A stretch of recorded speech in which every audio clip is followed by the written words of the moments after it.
Shalom everyone, this is Daniel Stern coming at you from Jerusalem, and today we have a lot to say about Syria. And I would like to strongly recommend that you check out the previous video on the Druze in Syria that we aired on May 5th, 2025.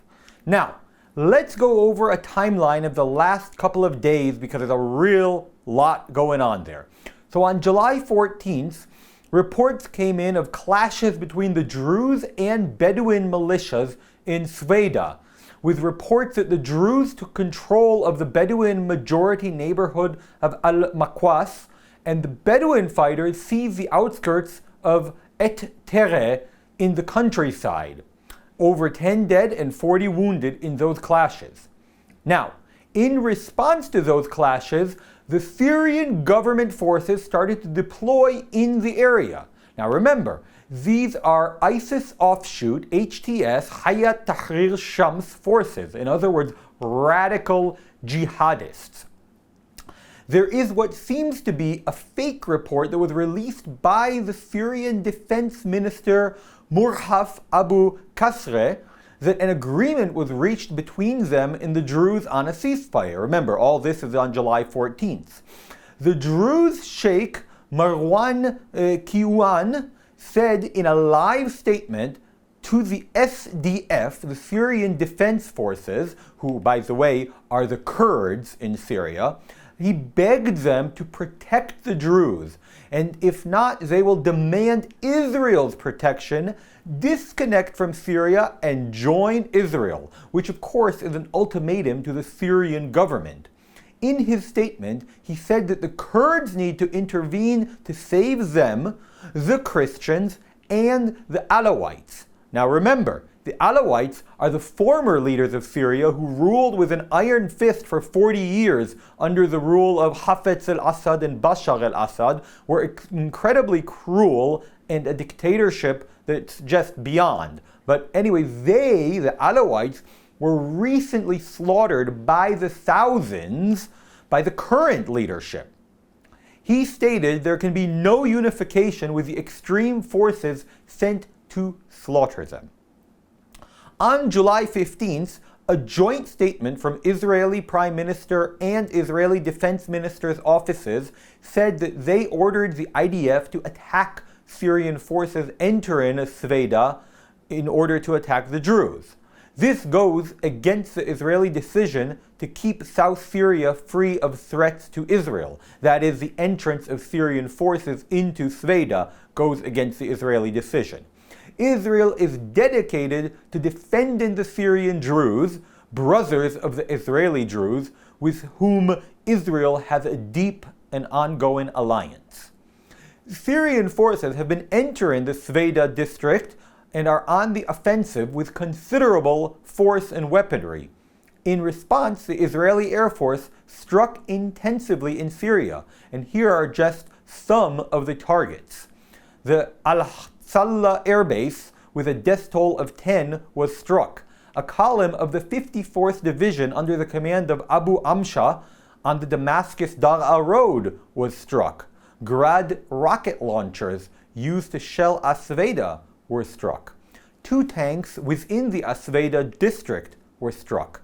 A column of rocket launchers and artillery shells sent to reinforce the troops attacking was struck. The command center of the 52nd Division in East Dar'a was attacked. Supply lines and reinforcements in Dar'a heading to Sueda were struck. In addition, various points in Ash-Shakri Rawiya district, where the Bedouin militias are, was also attacked. Now, due to the assistance from Israel, the Druze forces were able to counterattack and by the evening recapture the governor's house in the region and recapture large areas of As-Suwayda. Now, moving on to July 16th, because this is really ongoing and there's a lot going on. There are many disturbing reports and footage popping up online showing the torture and cruelty of the jihadist forces against the Druze. And here's just some of the content from these videos. A dozen Druze were executed in a hospitality tent. That is, of course, a place where you come for talks of peace and no violence should enter. Syrian forces are seen driving over the corpses of executed Druze. Footage of Syrian forces ordering people to stop filming in order to censor what they've done was released. And one of the important sheikhs, Marhaj Shaheen, who's 80 years old, was captured. His mustache was shaved in order to shame him, and then he was executed.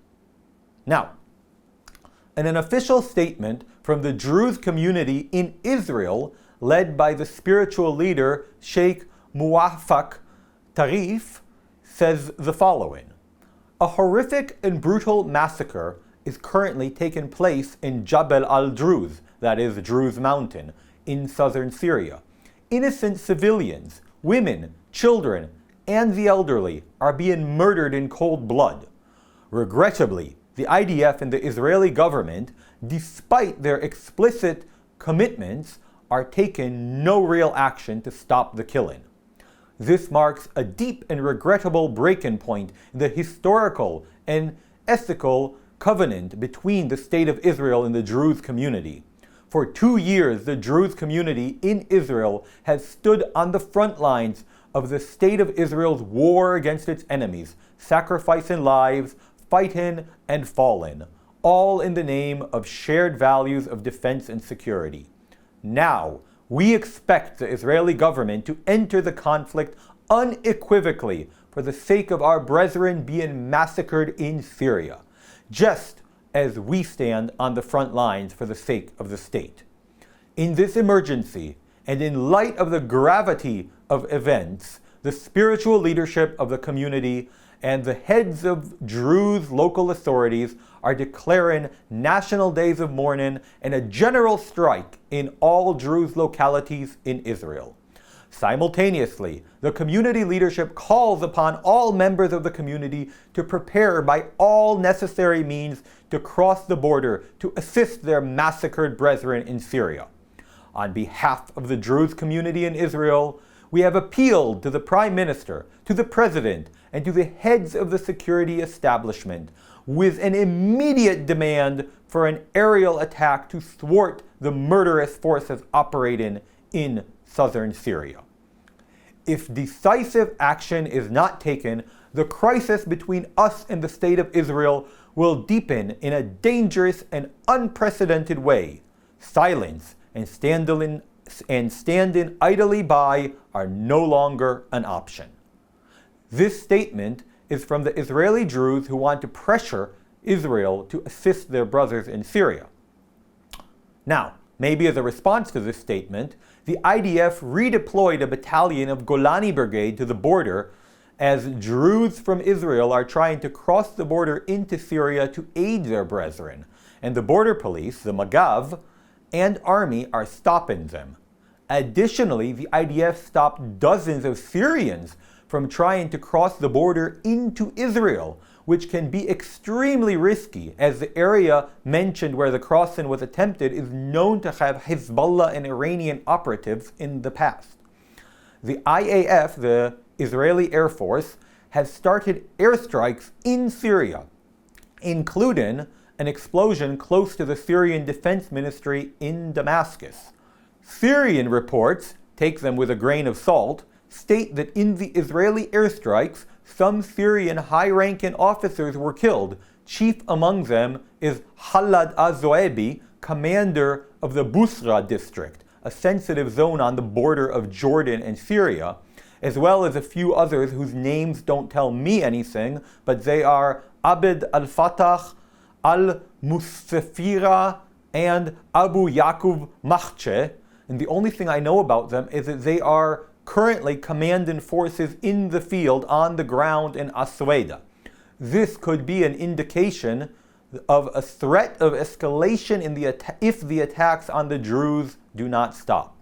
Now, possibly in response to the Israeli airstrikes, a statement from the Syrian presidential office condemns the attacks on the Druze, calling them illegal and stating that the perpetrators will be punished.